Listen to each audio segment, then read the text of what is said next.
사랑합니다. 축복합니다. 잘하셨습니다. 사랑합니다. 축복합니다. 잘하셨습니다. 오늘은 인사하는 분이 굉장히 좋으네요. 왜 갑자기 다른 나라에 이렇게 좋아지셨는지 모르겠어요. 네. 제가 다 적으네요. 네, 무거운 이야기 먼저 시작하도록 하겠습니다. 지난 목요일 기사의 제목 중에 이런 것이 있었어요. 세상에서 가장 슬픈 소원, 나도 이제 유족이 되고 싶다. 이게 기사의 제목이었습니다. 세월호 사고가 난 지 이제 1년이 지났는데 아직도 실종자 가족으로 남아서 행복함을 지키고 있는 가족이 9가족이 됩니다. 그렇게 이제 차가운 바닷가를 지키는 것이 벌써 4계절이 지났고 두 번째 봄을 맞고 있습니다. 그렇게 그들에게는 아마 굉장히 고통스러웠던 잃어버렸던 봄일 겁니다. 그런데 그것을 여전히 또 그 고통으로 이 따스한 봄을 맞는다는 게 얼마나 마음이 아플까 생각을 한번 해봐요. 여러분 봄 좋죠? 요즘 날씨 너무 좋지 않으세요? 네, 너무 좋죠. 저도 이 봄이 너무 좋아서 꽃을 심고 싶어서 마음마트에 가서 이제 꽃하고 또 식물들, 채소들 좀 사왔어요.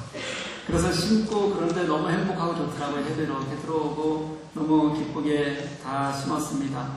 심고 나서 이제 그날 앉아서 오늘 말씀을 묵상을 하는데 갑자기 마음이 너무 아팠어요. 속이 상했습니다.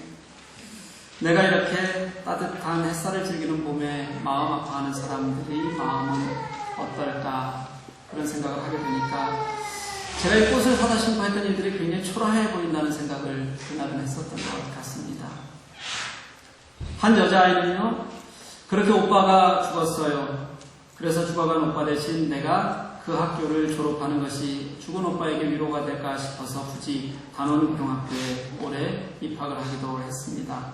분명히 더 많이 기억나고 더 많이 아플 텐데 그렇게 하는 것 같아요. 그래서 이런 생각이 들었습니다. 그게 그래도 오늘 말씀의 제목처럼 함께 즐거워하고 함께 오는 마음일 것이다. 이런 생각이 들었어요. 오늘 이 마음을 가지고 한번 말씀을 같이 나눠봤으면 좋겠습니다. 이제 바울은 은사를 넘어서서 그리스도인의 삶의 문제를 하나하나 건들고 터치하기 시작합니다. 이 삶의 문제를 얘기하면서 사도 바울이 첫 번째로 우리들에게 하고 싶은 얘기가 무엇인가 봤더니 악과 싸우라는 거예요. 그런데 14절 말씀, 오늘 우리 14절 말씀은 너희를 박해하는 자를 축복하라, 축복하고 저주하지 말라 이렇게 시작해서 오늘 우리가 읽었던 본문 끝인 21절까지의 대부분의 내용이 무엇이냐면 우리들에게 넘치는 악을 어떻게 그럼 우리들이 이것을 해결해 나가야 하는가의 문제예요. 거기에 집중하고 있어요. 그런데 이 악을 어떻게 해결해야 하느냐에 대한 유일한 대안으로 예수님께서 우리들에게 주시는 방법이 21절 말씀입니다. 뭐냐면 악에게 지지 말고 선으로 악을 행하라. 이런 악을 이기라. 이런 말이에요. 이 말을 다 풀어서 쓴 것이 14절부터 21절까지의 말씀이다. 이렇게 생각하시면 될 것 같아요. 악에게 진다는 것은요, 상대의 악한 행위 때문에 내 생각이나 의지가 거기에 매여 있어서 결국은 나도 그 악한 것들에 사로잡혀서 선한 생각이나 행위를 할 수 없는 상태, 이런 상태를 우리가 악에게 지는 상태다. 이렇게 얘기를 합니다. 그런데 예수님은 그러지 않으셨다라는 거예요. 그리고 그러지 말라고 말씀하신다는 거예요. 차라리 원수를 사랑하라. 너희들이 거기에 매여 있을 것 같으면 그것을 이기는 방법은 원수를 사랑하는 거다. 이렇게 말하는 겁니다. 예수님은 이 땅을 사시는 동안 선으로 악을 이기는 것이 무엇인지를 또 원수를 사랑하는 것이 무엇인지를 그대로 자신의 삶을 통해서 보여주셨습니다. 자신을 박해하는 자들을 감싸셨고요. 그리고 이제 마지막 주간에 재판을 받으면서도 아무 말도 하지 않고 도살당하는 양같이 침묵하셨습니다. 십자가에 못 박혀 계실 때는 어떠셨을까요? 자신들을 못 박은 그들을 향해서 그들을 위해서 기도하기를 잊지 않으셨던 분이 예수님이셨습니다. 그것이 예수님께서 보이신 선으로 악을 이기는 방법이었어요. 이것을 생각하면서 오늘 본문을 읽어나가야 합니다. 그럼 왜 바울은 이 악의 문제를 이렇게 우리들에게 가장 먼저 말하고 싶어 할까요? 왜냐하면 우리는 우리가 부딪히는 악을, 또 내 속에 있는 악을 처리하지 않고서는 내가 그리스도인답게 살고 있다고 말할 수 없는 존재들이기 때문에 그렇습니다. 지난주 말씀 생각나시는지 모르겠어요. 우리는 애초에 악을 해결할 수 있는 능력이 있다 그랬어요? 없다 그랬어요? 없습니다. 그게 우리의 실제라는 거예요. 우리는 죄에서 아무도 자유로울 수 없다는 겁니다. 우리는 무수한 죄의 또아리를 우리 가슴 속에 틀고 있으면서도, 그리고 내 손과 발이 그 죄악을 행하고 있으면서도 아닌 척 포장하고 있을 뿐입니다. 그리고 나는 아니라고 다른 사람들에게 그렇게 보이지 않으려고 짐짓 거짓을 행하고 있는 것이 바로 우리들의 모습이에요. 우리의 죄를, 이 죄의 문제를 해결할 수 있는 분은 오직 하나님 한 분이시고 하나님의 사랑만이 이 땅을 치유하실 수 있다는 것은 우리가 말씀 속에서, 그리고 우리의 경험 속에서 나를 정확히 볼 수 있는 사람들은 누구나 고백할 수 있게 됩니다. 그래서 바울은 로마 교회를 보면서 그 하나님의 사랑을 먼저 말했던 거예요. 그리고 이제 그 하나님의 사랑이 얼마나 선하신지, 그분이 함께 하시면 이것이 왜 불가능한 것이 아닌지 우리들에게 말하면서 그분과 함께 하라고 그렇게 권면하는 것입니다. 그 구체적인 방법이 오늘 말씀에 나와 있는 방법들입니다. 오늘은 뒷부분을 먼저 한번 보았으면 좋겠습니다. 17절부터 20절까지는 패키지 말씀이에요. 한숨에 읽어야 하는 그런 말씀입니다. 간단히 말하면 이 땅에서 너희들 마음 상하는 일이 있냐? 너희들 마음 상하고 힘든 일들이 있냐? 그래도 그것을 하나님께 맡기고 너희들이 해야 될 것은 선으로 그것을 해결해야 하는 것이다. 이런 말씀이 핵심입니다. 바울은 자주 그렇게 하듯이 로마서에는 또 더군다나 구약의 예언들을 많이 인용합니다. 오늘 말씀도 구약을 인용하고 있어요. 19절 말씀, 20절 말씀이 구약을 인용하는 말씀입니다. 하나는 19절 말씀은 신명기 32장 35절 말씀이고요. 그리고 20절 말씀은 잠언 25장 21절부터 22절까지의 말씀을 인용하고 있는 거예요. 이 구약에서 말했고 바울이 인용하고 있는 이 말씀에서 하고 싶은 말은 무엇이냐면, 원수가 너에게 있느냐? 원수가 있거든 그 원수를 어떻게 할 것인가에 대해서는 하나님께 맡겨라. 그리고 우리가 해야 할 일은 그 원수를 더 사랑하고 감싸주는 것이다. 이렇게 말합니다. 여러분, 너무 이상적인 말 같지 않으세요? 어떠십니까? 그냥 참으라고만 해도 우리가 씩씩거릴 텐데, 그게 아니라 원수가 배고프거든 너희가 먹여라. 원수가 목마르거든 너희가 마시게 하라. 이게 우리의 삶에서 가능한 일이냐는 거죠. 우리가 뭐 성인도 아니고요, 그렇죠? 여기 성인은 성자예요. 어른들 말인데 여러분들 다 성인이잖아요. 여러분들이 성자도 아니고 그게 말이 안 되는 거죠. 그런데 사랑하는 여러분, 이 말이 안 되는 사실을 예수님이 사셨다는 것을 아시나요? 이 말이 안 되는 사실을 예수님이 여러분들을 위해서 사셨고, 그래서 여러분들이 이 자리에 있다는 것을 여러분들이 아시냐는 거예요. 예수님도 그렇게 사셨을 뿐만 아니라 같은 가르침을 주셨어요. 산상수훈이라고 산상설교라고 부르는 마태복음 5장에서 7장 말씀 중에서 5장 38절에서 48절 말씀이 전부 다 통째로 다 원수를 사랑하라는 말씀입니다. 만약에 누군가가 내 오른밤을 치거든 왼밤을 대라. 너를 고걸해서 속옷을 빼앗으려고 하거든 겉옷도 주어라. 누가 억지로 너를 오리를 끌고 가려고 하면은 같이 심리를 가져와라. 이렇게 말씀하세요. 오늘 본문과 동일한 말씀, 유사한 말씀도 있습니다. 원수를 사랑하고 박해하는 자를 위해서 기도해라. 너희를 사랑하는 사람만 사랑하면 거기에 무슨 상이 있겠느냐. 이렇게 말씀하세요. 그런데 사랑하는 여러분, 아무리 그렇다고 해도, 아무리 예수님이 말씀하셨다고 해도 이게 예수님이니까 가능한 거지, 그게 어떻게 우리들에게 가능하겠느냐는 거예요. 우리는 조금만 열받아도 그냥 한 대 치고 싶은 욕망이 늘 끌어오르는 사람들인데 말이죠. 여러분들 여기가 교회만 아니었으면 밖에서 벌써 몇 대씩 치고 살았을 사람들이에요. 그렇죠? 여러분 지금 뒤통수 조심하세요. 누군가 여러분들 뒤통수 쳐다보면서 한 대 치고 싶은 욕망을 가지고 있는 분이 분명히 있어요. 나는 없을 거라고 착각하지 마십시오.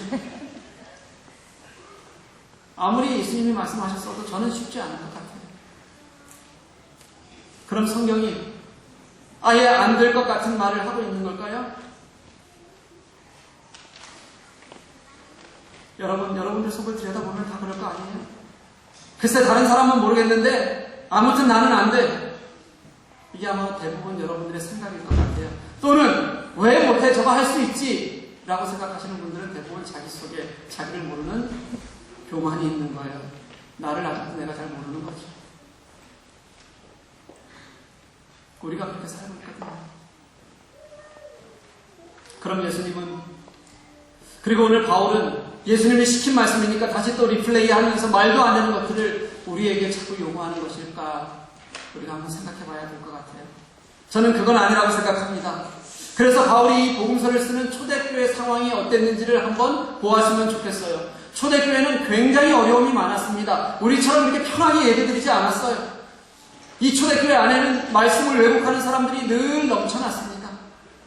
예수를 제대로 알지도 못하면서 내 말이 맞는다고 자꾸 교회를 어렵게 만드는 사람들이 초대교회 안에 너무 많았어요. 목소리가 크면 그냥 교회를 힘들게 만드는 거예요.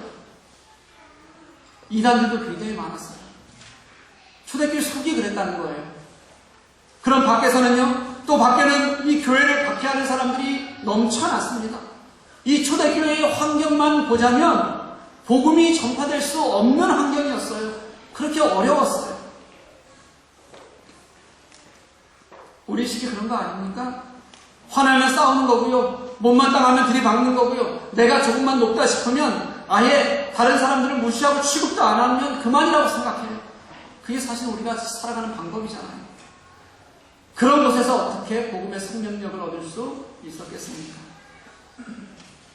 그런데 초대교회가 놀라운 복음의 생명력을 가졌단 말이죠.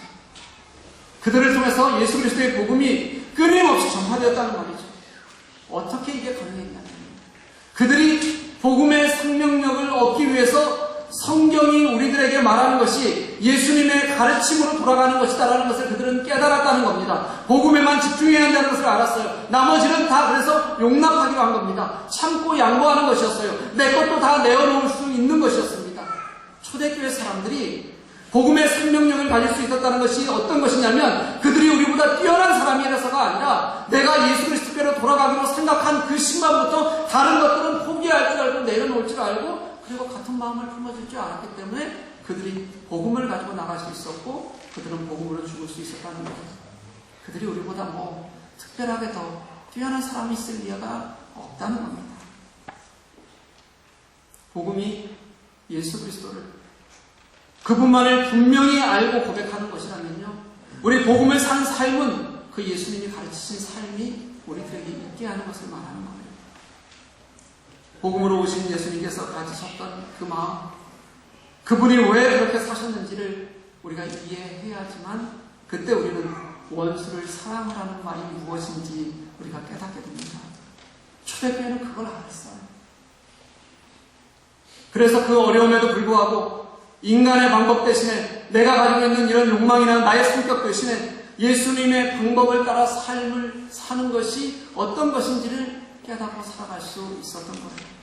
원수를 사랑하라는 말조차도 그리고 선을 악으로 이기라는 말조차도 아닌데요. 악을 선으로 이기라는 말조차도 다 그들에게는 가능한 일이었다는 겁니다. 그럼 구체적으로 우리가 어떻게 해야지 그렇게 예수님의 마음으로 살아가는 것인지 이것에 대해서 오늘 본문의 앞부분을 한번 살펴보고 싶습니다. 너희를 박해하는 자를 축복하라. 축복하고 저주하지 말라. 여기에 축복하다는 단어는 어디에나 갖다 붙일 수 있는 맞는 키의 역할을 하는 단어입니다. 만약에 우리가 이 단어를 하나님께 쓰면 하나님을 찬양한다 이런 뜻이에요. 하나님께서 우리들에게 이 말씀을 쓰면 복을 주신다 이런 단어의 뜻이 됩니다. 그리고 우리가 우리 이웃에게나 교우에게 이 단어를 쓰면 이때 오늘 본문에 있는 대로 뭐라고요? 축복하다 이런 단어가 됩니다. 다시 말하면 이 단어는 하나를 떼어내서 말할 수 있는 것이 아니라 하나님과 연관해서만 사용할 수 있는 단어라는 겁니다. 우리는 누군가를 축복할 만한 자격이 없는 사람들이에요.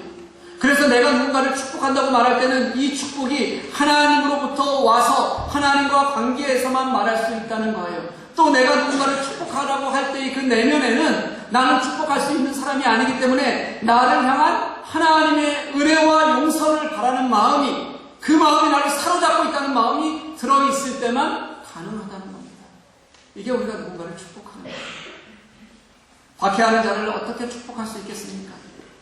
하나님께서 내게 그렇게 하셨고 하나님께서 나에게 또다시 은혜 베푸실 것을 알기 때문에 우리는 그렇게 그들을 축복할 수 있는 거죠. 그게 하나님의 마음을 아는 것입니다.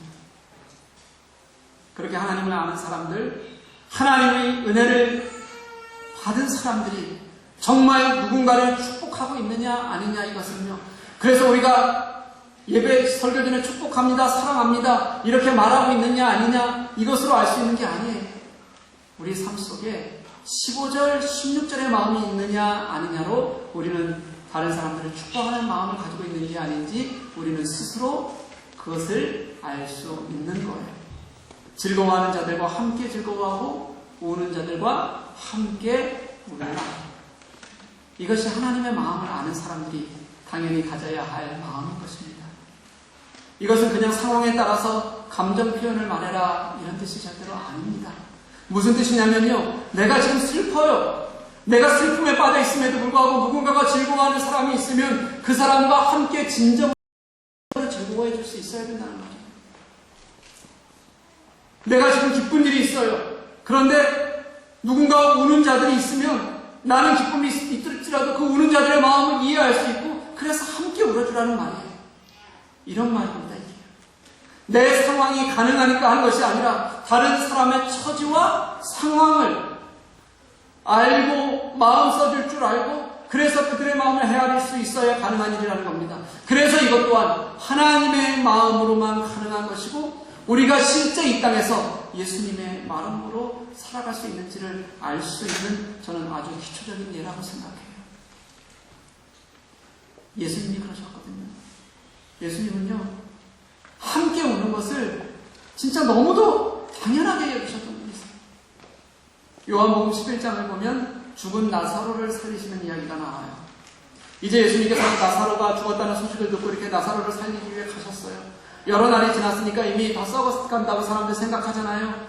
그러면 가서 빨리 살리시면 되는데 성경에는 이렇게 기록되어 있습니다. 잘 들으세요. 예수께서 마리아가 우는 것과 또 함께 온 유대인들이 우는 것을 보시고 심령의 비통이 여기시고 불쌍히 여기사 예수께서 눈물을 흘리시더라. 아멘. 예수님이 살리러 가셨거든요. 근데 살리지 못해서가 아니라 예수님을 살리기 전에 우선 그냥 만나는 사람들, 그 사람들을 보니까 그 사람들이 울고 있는 마음이 어떤 건지 아니까 그들과 함께 아파하고 울어주셨다라는 거예요. 그걸 그냥 먼저 하셨어요. 그리고 나서 당연히 나사로를 살리셨습니다. 야, 걱정하지 마. 내가 할 수 있는 일인데 너희들 왜 울고 있어? 왜 짜고 있어? 이렇게 말씀하신 것이 아니라는 거예요. 가면서 만나고 있는 사람들 마음을 먼저 아니까 그들과 함께 울어주고 비통히 여기고 안타깝게 여기고 그러고 나서 살리시는 것이 예수님의 마음이었어요. 사랑하는 교회 여러분, 아파하는 마음이 하나님의 마음입니다. 함께 그 고통을 나누는 마음이 예수님의 마음이에요. 같이 기뻐하고 즐거워하는 마음은 우리가 이 땅에서 잊지 말아야 될 하나님의 마음입니다. 지난 목요일이 세월호 일주기였습니다. 함께 아파하고 그리고 위로하면서 지나가도 모자랄 텐데 왜 이렇게 어수선한지 모르겠습니다. 세월호 유가족 협의회 집행위원장으로 있는 분 중에 유경근이라는 분이 있어요. 그분이 모태신앙입니다. 예전에 신학을 했어요. 그리고 그분의 아내는 지금도 안산의 한 교회에서 전도사로 교회를 섬기고 있습니다. 그런데 이 유경근 씨가요, 세월호 사고 이후에 교회를 안 나간다고 합니다. 굉장히 건강하고 정말 좋은 교회라고 하더라고요. 그리고 지금도 그 교회 교우들은 그분들을 위해서 자신의 일처럼 기도하고 섬겨주기를 멈추지 않고 있습니다. 그런데도 교회를 안 나가요. 왜 그러냐면요, 당연히 처음에는 신앙에서 오는, 아픔에서 오는 신앙의 회의가 있었다고 합니다. 하지만 그런 회의는 같은 신앙인들이 주는 위로가 있고 또 하나님께서 주시는 위로가 있어서 극복할 수 있다는 거예요. 그래서 괜찮다는 거예요. 진짜 이유는 무엇이냐면 지금 당장이라도 교회에 나가고 싶은데 교회에만 가면 그 딸아이가 이름이 예은인데요. 예은이가 보인답니다. 그 아이가 앉았던 의자가 보이고, 그 아이가 뛰어들던 잔디밭이 보이고, 그 아이가 노래를 좋아해서 노래를 부르기 위해 들고 있던 마이크가 보이고, 함께 가꾸던 텃밭이 교회에서 보이고, 그래서 예배를 드릴 수가 없다는 거예요. 이런 사람에게 당신은 왜 예배하지 않느냐고 누가 말할 수 있겠어요? 그때 우리가 할 수 있는 것은 사실은 하나님께서 그들을 위로해 주시라고 기도하는 거 아닙니까? 그리고 그들이 왜 위로받지 못하는지, 무엇이 마음의 응어리가 있는지 알고 함께 해결하기 위해서 힘써주는 거 아니에요? 그분이 이런 말을 했습니다. 제발 미안한 아빠, 부끄러운 아빠로 만들지 마시고 단 한마디라도 예은이한테 이렇게 된 거다라고 설명할 수 있도록 도와주십시오. 그것만 되면 저희들은 돈 필요 없습니다. 그깟 돈 아무 필요 없어요. 몇백억, 몇천억 준다고 해도 필요 없어요. 억울하게 눈도 못 감게 가지 만들지 마시고 예은이를 보러 간다는 마음으로 기쁘게 갈 수 있도록 여러분들이 좀 도와주십시오. 그것만이 저희 가족들이 바라는 소망입니다. 예은이에게 가서 정말 미안했는데 그래도 이렇게 했잖아. 아빠를 용서해줘. 이렇게 예은이에게 한마디 할 수 있도록 좀 여러분들이 도와주세요. 이렇게 말해요. 사랑하는 교회 여러분, 제가 여러분들에게 사랑한다고 말하는 이 말이 저는 늘 진심이고 싶습니다. 한 분에게도 빠지지 않는 진심이고 싶어요. 그리고 정말 하나님이 사랑하는 이 땅의 생명들을 보면서 하나님의 마음을 품고 바라보고 싶습니다. 잘 안 돼요. 그래도 그렇게 하고 싶어요. 애가 교회로 갈 때 단원고 2학년 3반 아이들이 교회를 다니는 선생님과 함께 둘러서 앉아서 기도를 했답니다. 아마 기도하는 영상이 있었나 봐요. 그때 아이들이 그렇게 간절하게 기도하는데 하나님께서는 그 배를 들어서 옮기시지도 않으셨어요. 그리고 하나님께서는 그 배가 다시 기적처럼 제자리로 돌아오도록 만들지도 않으셨어요. 이걸 어떻게 우리가 해석해야 될까요? 저는 그렇게 생각합니다. 그 시간 그 배를 바라보면서 아마 가장 가슴 아픈 마음을 가져주셨던 분이 예수님이었을 거라고 생각합니다. 그분의 눈이 아마 가장 많은 눈물을 흘렸을 거라고 저는 그렇게 생각합니다. 그리고 그때 그 아이들의 기도에 대답해야 되는 것은 하나님이 아니세요. 하나님의 마음을 품고 있는 우리들, 이 땅을 함께 가는 사람들을 통해서 하나님께서는 대답하기를 원하시는 겁니다. 그게 하나님께서 대답하시는 방법이거든요. 그 아이들의 기도에 응답하는 방법이 저는 그들의 아픔을 고스란히 함께 느끼면서 그들과 함께 같은 마음을 품고 울어주는 일이라고 저는 그렇게 확신합니다. 우리 교회가 초교파예요. 교파가 없습니다. 그런데 저는 대한예수교 장로회 통합측 소속입니다. 이 통합측에서 저희 교단에서 세월호 4주기를 맞아서 총회장이 서신을 발표했어요.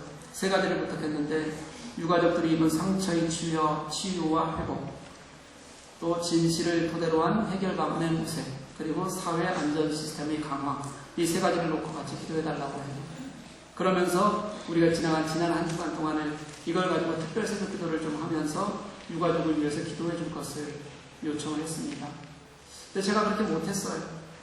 제가 그렇게 못했던 이유는 혹시 여기 마음이 불편하신 분들이 있을지 모른다는 생각 때문에 그랬어요. 제가 비겁한 건지 아니면 교우들의 마음을 더 많이 살피는 건지 저도 잘 모르겠습니다. 그래도 사랑하는 여러분, 이것 하나는 분명한 것 같아요. 사람이 죽었어요. 그것도 수백 명의 아이들이 원인도 모른 채 참 바닷속으로 밝히지 못하고 그 이유 때문에 죽어갔어요. 가족들은 아직도 트라우마 때문에 사로잡혀서 매일 불에 빠져드는 아이들을 상상한다고 합니다. 그때 살아났던 사람들은 유리창 안으로 보이는 애절한 눈으로 바라보던 그 마주하는 눈을 매일 악몽 속에서 아직도 꾸고 그렇게 살아간다고 합니다. 이런 사람들과 같이 마음을 품지 않으면, 이들을 위해서 기도하지 않으면 이게 어떻게 진짜 예수님의 마음을 아는 사람들의 모습이겠습니까? 사랑하는 교회 여러분, 우리가 이 땅을 살고 이 땅을 정말 예수의 이름으로 이길 수 있는 방법은 저는 우리의 힘으로 되는 것이 아니라고 생각해요. 우리가 정말 예수님의 마음이 내 마음에 있어서 그 예수님의 사랑에 내가 목말라야 되는 일이에요. 우리에게 예수님께서 보여주셨던 눈물을, 그리고 우리가 이 세상을 바라보면서 흘릴 수 있을 때에 그때 우리는 성령이 우리와 함께 하심으로 인해서 그것을 통해서 우리는 이 세상을 이길 수 있는 방법을 살아가고 있다고 저는 그렇게 확신합니다. 진정한 그리스도인들은요, 즐거워하는 자들의 마음을 알아서 함께 기뻐하며 즐거워할 수 있는 거예요. 진정한 그리스도인은요, 당장 앞에 닥친 공경과 불행 때문에, 아픔 때문에 우는 자들이 있으면 그들과 함께 울 수 있는 마음을 우리가 가질 수 있을 때 우리는 예수의 마음을 안다고 그렇게 말할 수 있는 것 같습니다. 예수님이 그러셨습니까? 16절 한 절만 더 볼까요? 서로의 마음을 같이하여 높은 데 마음을 두지 말고 도리어 낮은 데 처하며 스스로 지혜 있는 채 하지 말라. 이 말씀은요, 굉장히 위트 넘치면서도 폐부를 찌르는 말씀이에요.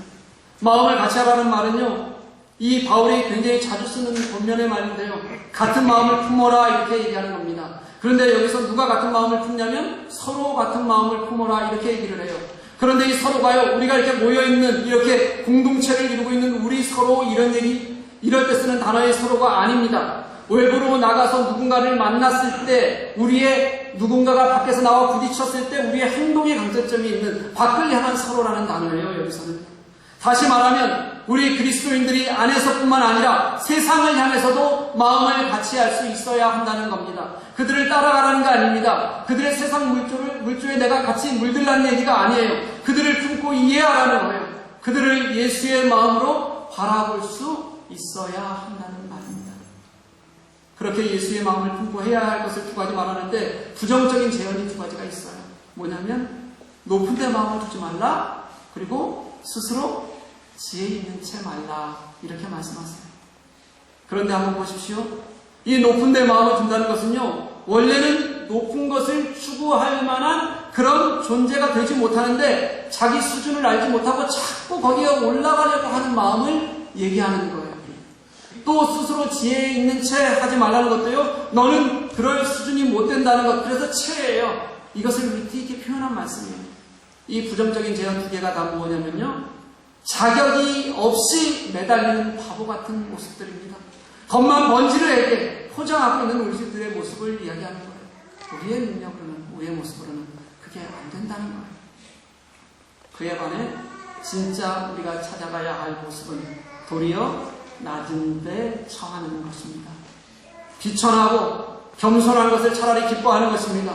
그래야 우리는 예수님의 마음을 더 잘 알 수 있는 것이고, 또 바꿔 말하면 예수님의 마음을 잘 아는 사람이 자꾸 더 낮은 데로 갈 수 있다고 저는 그렇게 생각합니다. 이제 결론을 맺을게요. 우리 그리스도인들의 생활은요, 저는 아주 단순하다고 생각해요. 내가 그리스도인이라면 이 순서를 따라가면 됩니다. 그리스도인들의 생활은 먼저 하나님의 마음을 아는 것입니다. 우리가 예수님의 마음을 아는 거예요. 그리고 예수님이 가졌던 마음을 안다면 그 마음으로 다른 일을 먼저 생각하는 것입니다. 내 안에 있는 슬픔이나 내가 가지고 있는 기쁨들이, 눈물이나 아픔들이 다른 일을 향해서도 그대로 그 감정이 살아날 수 있도록 그들과 같은 마음을 품어주는 거예요. 그래서 그때 우리는 함께 웃고 함께 울 수 있는 사람들이 됩니다. 이게 먼저예요. 이것이 없잖아요. 그럼 우리는 자격도 없이 나만 잘났다, 정말 하나님은 그렇게 보지 않는데 내 것만 더 중요하다, 그런 삶을 사는 초보적인 신앙인의 삶을 계속 살아가고 있는 것인지도 모르겠어요. 오늘 바자회 하잖아요. 저는 바자회도 그런 것이라고 생각해요. 즐겁게 하십시오. 즐겁게 하지만 내가 하는 이것이, 내가 꺼내드는 동전 하나가 나의 즐거움이 아니라 누군가의 어려움을 돌아보고 그들의 눈물을 닦아주는 예수님의 마음인 것을, 함께하는 마음인 것을 여러분들이 알면서 할 수 있었으면 좋겠어요. 그거 기억하십시오. 사랑하는 교회 여러분, 우리 그렇게 예수님의 마음을 알아서 품고 그 마음으로 다른 이들과 함께 눈물을 흘릴 줄 알고 함께 웃어줄 수 있는 그런 신앙의 삶을 살아가는 저와 여러분들이 되시기를 주님의 이름으로 간절히 축복합니다. 우리 같이